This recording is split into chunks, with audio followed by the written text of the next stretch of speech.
Hi, I'm Dee Woods from Nova Lunch Break. The Kilkenny Cat Laughs Festival is back for its 24th year this June bank holiday weekend. A whole host of massive names on the bill like Jason Manford, Adam Hills, Aisling B, and of course loads more great Irish talent, including one funny man, Karl Spain. He's been a regular on the comedy stand-up circuit for years now. You'll know him from the telly as well. Loads of programmes he's starred in and written for. We caught up very recently where I started by asking him, how has he gone from stand-up to walking? Nova. Well, Karl Spain, very welcome to Radio Nova. Always a pleasure. Always a pleasure. You're a man. Every time I'm in this building, I always visit Radio Nova and listen to it. What? Just when you're in the building? Yes, best place to listen to radio. We'll take it. You're a man taking stand-up comedy to a whole new level. You're not just standing up now, you're walking. I'm walking, yes. What possessed you to do this, man? We did the walking tour. We've done it a few years. It's great fun. So we do the walking tour with a proper tour guide. So this is part of the Kilkenny Cat Laughs The Comedy Cat Laughs, Festival, yeah. obviously. So the walking tour is just it's a thing to kind of fill the afternoon. So they were always looking for these different shows just to kind of, so something to do in the afternoon. And they said to me, would you do this? Like the tour guide just make stuff up. And I went, yeah, let's do it. And it sold out. The first year it sold out. Yeah. There was 3 of them, and they were like one of them was 2 hen nights sold it out. So it wasn't, so it was 40 or 50 of us going around. And so the proper tour guide does his proper tour, Pat Tynan, and then I just make stuff up as we're walking along. So as I've done it every year after year, I've got bits. So I know that bit's around the corner. I can make a joke about that. So I was going to ask you, like, are you doing history facts and stuff? So you're not. You're just there are some facts. Away. There are some facts, but you can make, it's the names of the shops and stuff like that, and you'll just make up stuff with that, or you use the audience that are there, so you'll find bits of crack with them. That sounds like a bit of crack. It is. It's actually great fun. It's great fun, and because Pat, the walking tour guide, does it all 364 of the year. Yeah. Probably takes Christmas off. But he does it all year round. So his tour is a proper tour that's very popular anyway. Yeah. So it's just great crack to do it. Now, you dressed like a proper tour guide? Have you got your walking stick and your high vis? I'm probably dressed by day 3, I might be wearing a Cat Laughs t-shirt, as most comics. Usually by the Monday, when we get a free t-shirt in our pack, our welcome pack, and usually by the Monday, if you're still there, you're wearing that t-shirt because you haven't packed properly. I wouldn't say it would smell too good by the end. You've finally opened up and said, all right, so we're desperate for laundry. So it looks like we're all just the crew now, just going around with our Cat Laughs t-shirts. I've never been, and I've always meant to go down. God! I know.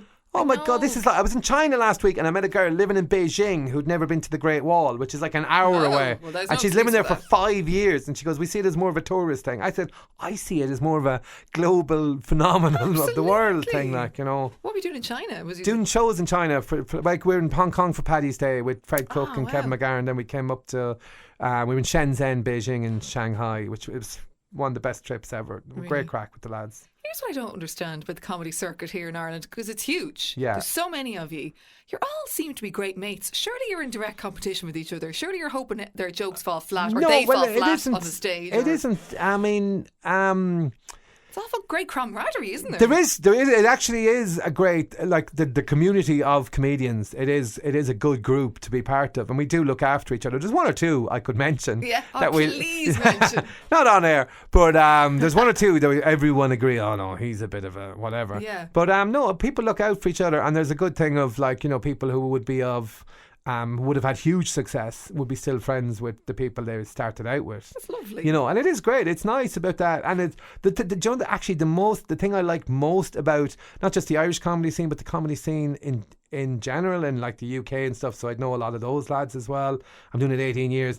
Is like sometimes you'll be sitting, if you're there for a weekend or something, you'll be sitting having lunch, and you're there going, like, that guy's a death metal drummer, that guy's this, that, and we're all just sitting there, and there's like a total connect, and it's a great feeling that you're all.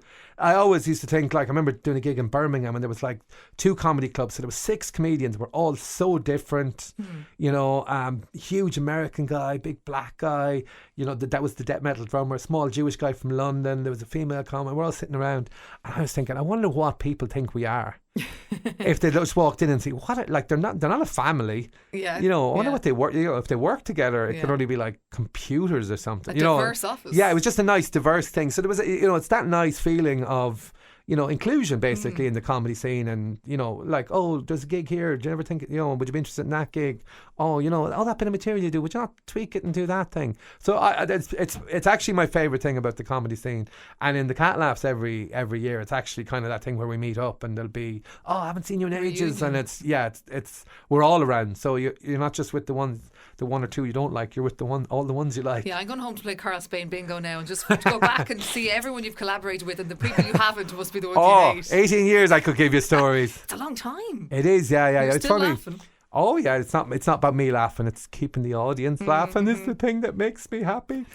That's beautiful. Yeah. No, it's funny over the years, like people would go, oh, why didn't you ever get so-and-so at the Cat Laughs? So he was there in 2004. What about him? Oh, he's there 3 years. We go, oh really?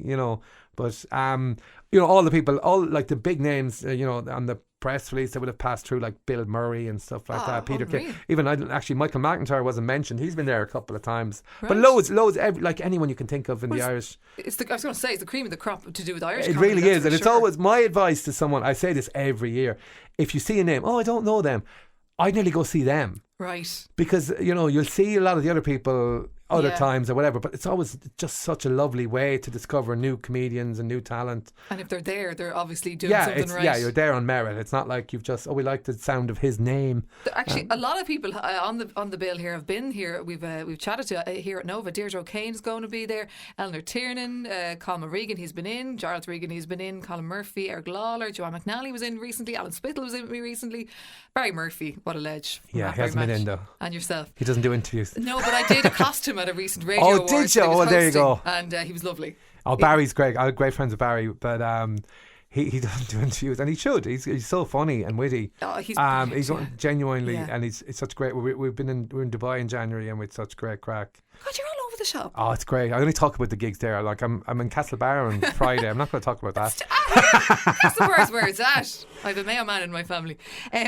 You do go very diverse. Like, I mean, you're obviously doing stand up. You're doing the Cat Laughs coming up soon. You did like the Field last year, and that was the sketch for the Republic of Telly. That was with John Creedon. And, that was actually, it was great fun. And Dermot O'Brien wrote it. But the funny thing, we were doing the sketch, and we're sitting on the back of the cart, and they told me how much the horse was getting, and my face must have fallen. I was going, was it male or female? I don't know, but the horse, actually, maybe they got more if it was a male horse, but I was going, that horse is getting more than me, and it's only doing an hour, and I'm here for 4 days working. And I didn't say anything, but they went, but he's been on Vikings and Game of Thrones. So the horse is a better IMDb page than me, like, No, I'm sure he didn't get his own trailer and stuff, and you did. He did to get a horse trailer, did he? He got a horse trailer. Oh my God, you've made it worse. He got paid more in his own trailer. I actually tweeted John Creedon recently because I just had one of these puntastic moments. So I tweeted him and said, hey, John Creedon, would you ever think of doing tribute bands for your next TV show, and you could call it Creedon's Clearwater Revival? He liked it but didn't retweet it, which I think is just a kick in the face, isn't it? That's just I'm disappointed with John now. I was disappointed with myself. No, that's good. We did a couple of sketches. He did a couple of sketches when I was on Republic of Telly. I wrote on it for a bit, but I was only on it one season. But we did a church thing where he was a priest. He was a senior priest. I was a younger priest. Of course. And it was actually the weirdest thing. People stopped me and go, "I've only just seen that sketch now," and it's all about me struggling with the Our Father Oscuelga. Or Natter. I never actually learned that. I think I was in school the day they did that. What do you mean in school? That's not a one-day thing. I was in my class. We learned the other one, Hail Mary in Irish. The other one? There's only two, if you ask me. Oh my God. Maybe that says a lot. How old are you? You must be too young for me. That sounds wrong. You're different generation to me because... No, I don't think we are. Oh, no. Well, you are. Just went to a hippie school, maybe. You're well preserved. Maybe it was just a hippie school or some kind of... I don't leave the station much. I don't hit the air much. Some atheist was teaching you because, my God, we had it beaten into us literally at times. Yeah, I can imagine.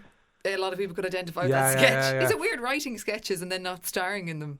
Oh no, I don't mind. I like the laugh. So I like if I've written a joke for someone or a bit of material for someone. I like when I hear an audience hearing it and them laughing. That's my laugh. I still get a buzz from that. It doesn't matter that I'm not on stage. I still Okay. hear the laugh. I still enjoy it. So, whether it's for like an award show or something, if I'm there and I hear it or whatever, if it's on television. I didn't realise you were quite the copywriter or script writer. Or Oh whatever the word is. man, if I told you the names, you'd probably go, "Oh, I thought they'd be better." That's why they're not. That's why why they're you're not so not saying successful. anything. No, it's not. It's a nice thing. Like, I'm talking about the camaraderie in comedy. It would be a thing like of even at the Cat Laughs, you'd be on with someone. You go, like, I remember one of the American acts, and I won't say the name, but fairly big name. And I said, "Oh, would you not tweak that way?" And he went, "That's actually a good idea." And he changed a bit of material. I felt like a god that night. I was like, "Oh my god, I've You're changed." a better person than me. I would not help out the competition. But they're not competition. Aren't That's they the though? thing. It's not Especially a like festival. we're football teams where we're competing for a cup or something. but like when you I go know away there's from a awards festival. can be won, but no, it's all about the crowd. I mean, most of us comics get in for the attitude of like, this beats working for a living, and Yeah. it's just. I mean, we always talk about now. Maybe it's because of people talk. When I was new, they were talking about this new breed, and now I'm You an were the older millennial comic. back Yeah, then. these new comedians. They're more in it for a career. But I think there's always a few that are more career orientated and ones that are just driven by the crack, Do you have know a bit what? of a laugh. I think you can tell when they come in here to Nova for an interview. I have met ones that seem to be It's a job. on the clock, and Yeah, sometimes yeah. when they're in, they're not on the clock, so they're just very straight down the line, and you're having a chat, and you're thinking, when is this guy or gal going to start being funny? The fear is always you get asked the worst questions. I don't know. What's the next question? Oh, no, yes, yeah. the ones of like, so how did you get into comedy? Which is always an awful one. Yeah, Or, it's like a CV question. describe your comedy, and I'm like, going. Where do you see yourself in 5 years? Yeah. Stage. But they're the questions that kind of and or the ones where they mentioned something. Oh, I see you did this, and I'm like, yeah, 15 years ago. yeah. But that can be kind of annoying. But you'll think of something. But obviously, awful answer. you can't do either. Be funny now, go. I mean, that's not your. A man. Walked around Kilkenny and had a great time. Actually, we should mention if you want to get tickets for that for Karl Spain's hilarious walking probably tour. sold out already. No pressure, but it's actually Probably called sold the out already. hilarious walking tour. Hysterical. Part of the Cat Laughs Festival. Put on Saturday, historical. 2nd of June. Yeah, you won't learn any historical facts, but you will laugh. It's an hour long. 15 quid a ticket. Very reasonable. Kilkenny Tourist Office is the place to go. Although the Cat Laughs in general, thecatLaughs.com is the website for that. It's a great lineup this year. There's some Yeah. great shows, and I was just actually when I was just coming in here, the website had gone live, and I was just looking at the shows I'm doing. I'm really excited. So do you spend your time when you're not on stage or walking tours or whatever, going around and seeing everyone else? You and checking try, out? but Yeah. you just dip You into a couldn't, gig. yeah. It's rare because you'll go over the weekend. You'll see a lot because you'll see the people you're on with, which is always Must be some nice. crack. But it's a great. I love it. I love the bit of messing backstage as Oh, well, I'd and say it's- winding each other up. I'd rather see that than the show. Come down, we'll get you hanging out backstage with all the comedians. I would, but I'll tell you I'm a cousin, and they'll all start chatting you up. There's a ring on the finger. there's a bump in here as well. Oh God, Yeah. you have had a lot of comedians in. I know. I'll do anything for this job. Anything. Oh my God, I didn't even notice. I'm actually due 10 days after the Cat Laughs. Oh, you're wraps not coming up, this so year, better so- not. Just in case you make me laugh too hard. Oh my Could God. you imagine? I don't want you coming up to me going, "You're responsible for that baby," and going, We'd go viral, to be fair, but I don't think it'd be worth it.